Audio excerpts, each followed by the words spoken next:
Got some breaking news. A Septa train, a passenger train, has caught fire late last night.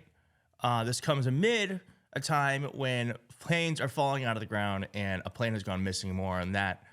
But first, let's just watch this. Developing news tonight.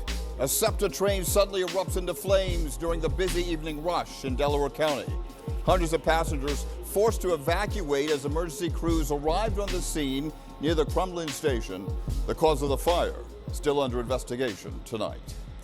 Thursday night, in the big story in Action News is the scary moments aboard that Wilmington-Newark line.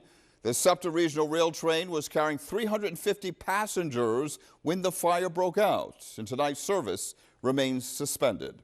Action News reporter Brianna Smith live at the scene with the very latest. Brianna.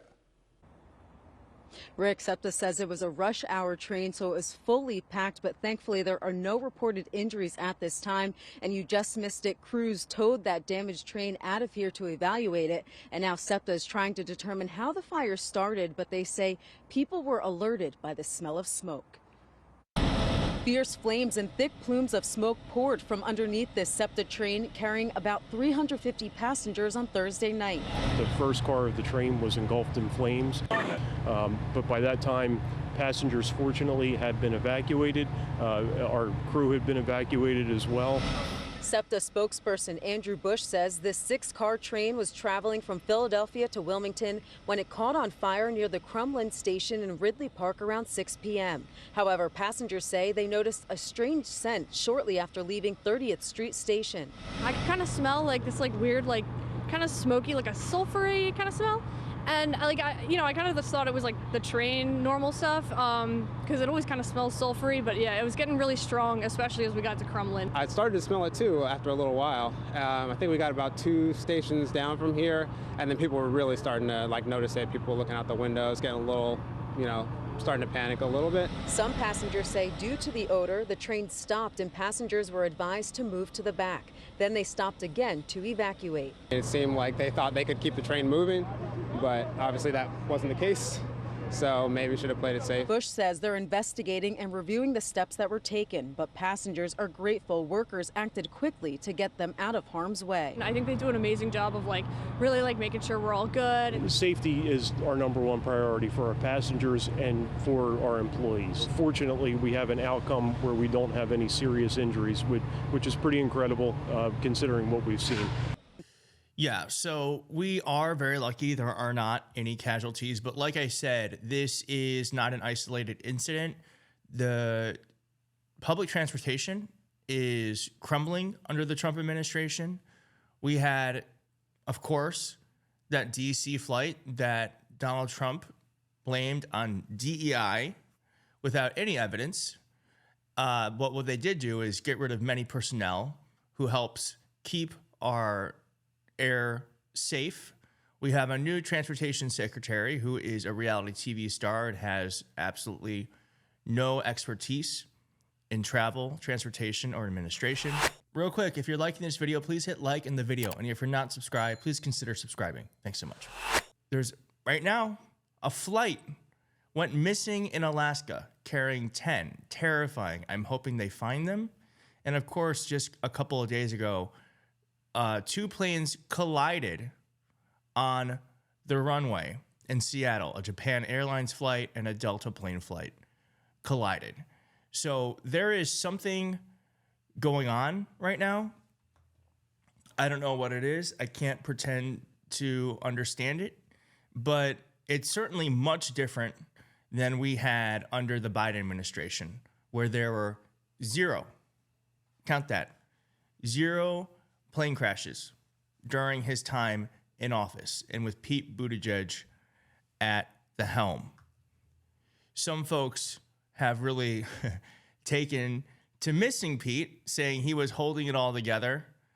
Someone else said, we never had this under Biden. Very true. This is our current transportation secretary, Sean Duffy. Biggest downgrade ever, agreed. And here is a picture of that train. You can see the smoke billowing out here and flames just shooting out of the windows, terrifying. But what someone wrote here, very funny, and I started taking on this phrase, DEI or die. It's time to choose. This never happened under DEI. And that's actually true. DEI may be the thing saving us from dying. Here's again this passenger train, and then I did that with Elon Musk giving the Nazi salute. But what is Sean Duffy doing? Well, first off, he's saying he wants DOGE, the company. It's not a company. It's not even a department. It's not an agency. The commission that is hacking our system to help upgrade our aviation system. Of course, DOGE just recently had a staffer who had to resign over racist posts. Just for the record, this person in DOGE said, I thought it was cool to be racist. So these are the people working for DOGE. There's also further reporting that DOGE staffers are previous hackers. So that's who the transportation secretary wants to be fixing our systems. I don't think that'll be nice or helpful. I think that is probably a quick way for people to get hurt. And then, of course, he was also getting into Twitter fights with Secretary Hillary Clinton. She said they have no relevant experience about the DOGE thing. Most of them aren't old enough to rent a car, and you're going to let them mess with airline safety that's already deteriorated on your watch.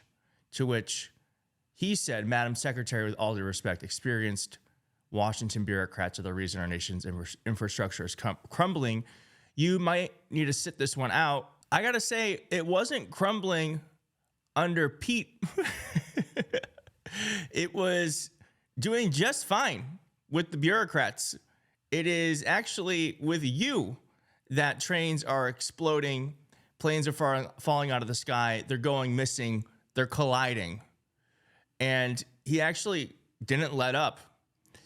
He went in for more because he has nothing better to do than to tweet, I know you're lashing out because DOGE is uncovering your family's obscene grifting via USAID, a lie, but I won't let you lie and distort the facts. The FAA administrator announced he resigned over a month ago before Trump took office, and the air traffic controllers were always exempt from Trump's civil service buyouts. The previous administration shamelessly used US DOT as a slush fund for the Green New Scam, throwing away money and resources on wasteful environmental and social justice projects rather than updating our nation's antiquated air traffic control systems and other critical infrastructure. I'm returning this department to its mission of safety by using innovative technology, transportation, and infrastructure. Okay, cool. Well, we'll see how that works out, because I bet you it doesn't, and we end up a lot less safe, and people are going to get very hurt.